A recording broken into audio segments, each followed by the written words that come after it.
이제 소송 중에도 이렇게 임대인이 얄밉게 이렇게 거짓말을 합니다.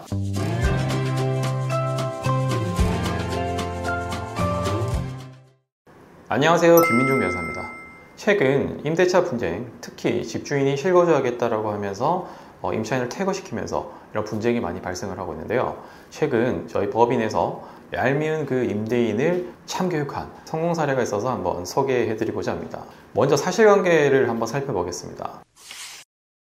첫 번째는 전 소유자와 의뢰인인 임차인 A씨가 임대차 계약을 체결을 합니다. 그리고 두 번째는 임대인, 그 얄미운 임대인이 전 소유자와 매매 계약을 체결을 합니다. 그러니까 먼저 의뢰인 임차인이 임대차 계약을 체결을 했고 이후에 집주인이 바뀐 상황인 거죠. 매도 계약을 체결을 해서. 그리고 2년의 임대차 계약을 체결을 하고 2년이 다 도가 됐어요. 그래서 이제 만료가 되는 시점에 계약 갱신을 할 것인지 아니면 뭐 어떻게 할 것인지에 대한 논의가 있는 상황이었어요. 그래서 뭐 6개월에서 2개월 이내에 임대인한테 이제 연락이 옵니다. 이제 임대인도 확실히 입장이 정해져 있었던 것 같지는 않아요. 그래서 뭐 어떻게 하실 거냐, 임차인에게 이제 물어봅니다. 임차인 A씨에게 어떻게 하실 거냐. 이러다가 임차인 A씨는 뭐 갱신하고 싶어요, 뭐 이렇게 얘기를 하는 거죠.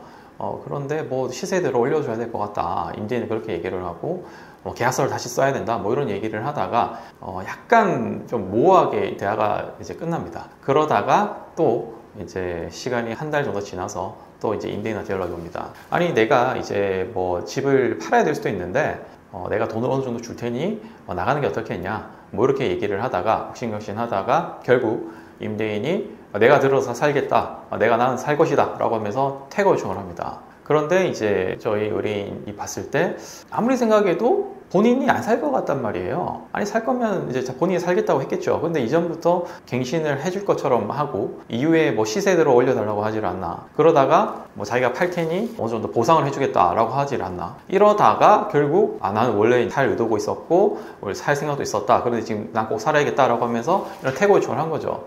그런데 임차인은 아무리 생각해도 이상하기 때문에 안 나오고 그냥 버티고 있었던 겁니다. 그래서 그 이후에 그 임대인이 건물 명도 소송을 제기했고 이제 소송 분쟁이 됐어요. 이제 소송 중에도 이렇게 임대인이 얄밉게 이렇게 거짓말을 합니다. 자기한테 유리하게 이렇게 하기 위해서 뭐 증거가 없다거나 아니면 조금 달리 해석될 수 있는 그런 증거들에 있어서 난 원래 실거주할 의사가 있었다 라고 하면서 뭐 당연히 그 실거주 관련 규정에서 난 보호되어야 되는 것이 아니냐 라고 주장을 하고요. 그리고 최근에 나온 그 임대인의 그 실거주에 대한 입증을 임차인이 해야 된다, 뭐 이런 내용을 얘기하면서 막 주장을 강하게 하는 거예요. 결국 이제 재판부는 이제 임차인 저희 편을 들어줬고 최근에 승소를 하게 되는데요. 그 내용을 한번 살펴보면 우선 주택임대차 보호법에 의하면 관련 규정이 1회에 한해서 임차인이 갱신을 할 수 있도록 되어 있습니다. 위 규정의 취지는 주택임대차의 그 임차인의 주거 안정을 보호하기 위한 규정이에요. 그러니까 이 법 도입된 자체가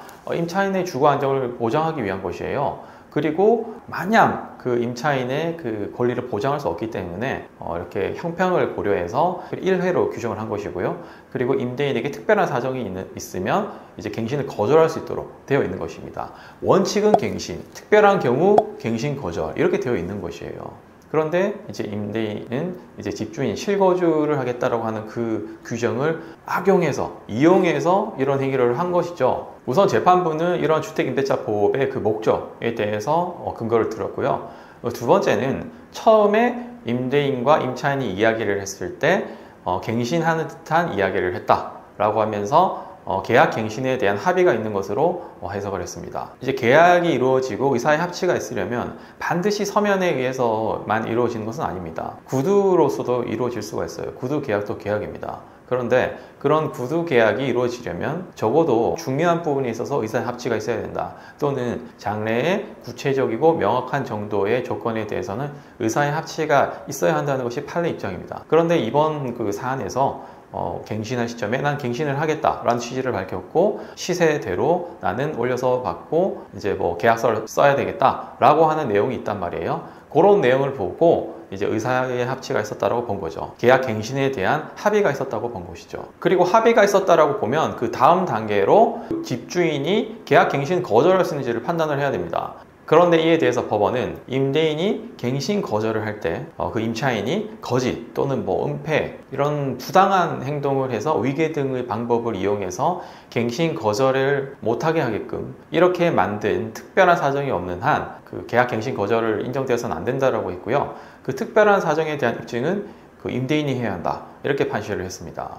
그리고 임대인이 뭐 자기한테 유리한 주장을 얘기를 합니다. 뭐 팔기가 힘들다, 매도하기가 힘들다, 세금 부분에 있어서 불이익이 있다, 뭐 이런 얘기를 하는데요. 이제 그런 부분이 주택임대차보호법상 규정된 집주인이 실거주를 하기 위한 목적으로 거절할 수 있는 사유가 되지 않는다라고 이렇게 판시를 했습니다. 즉 계약 갱신을 할 시점에 쌍방에 계약 갱신을 하기 위한 합의가 이루어졌고 그 합의가 이루어진 상태에서 그 계약 갱신을 거절하려면 그 특별한 사정, 거짓 또는 은폐하는 그런 부정한 방법으로 임차인이 임대인을 속여서 계약 갱신을 못하게 되었다라고 하는 사정을 입증을 해야 되는데 그 특별한 사정에 대한 입증은 임대인이 하여야 한다. 그리고 여타 다른 사정을 그 정도 사항만으로는 계약 갱신 거절 사유가 될 수가 없다. 이렇게 판시를 한 것입니다. 최근에 임대차 분쟁이 늘어나면서 그리고 그 단위가 크잖아요. 대부분 집값이 많이 올랐기 때문에 이런 것들을 이용한 이렇게 얄밉게 행동하는 임대인이 많습니다. 이런 임대인을 참교육하려면 미리 증거를 잘 확보를 해두셔야 됩니다.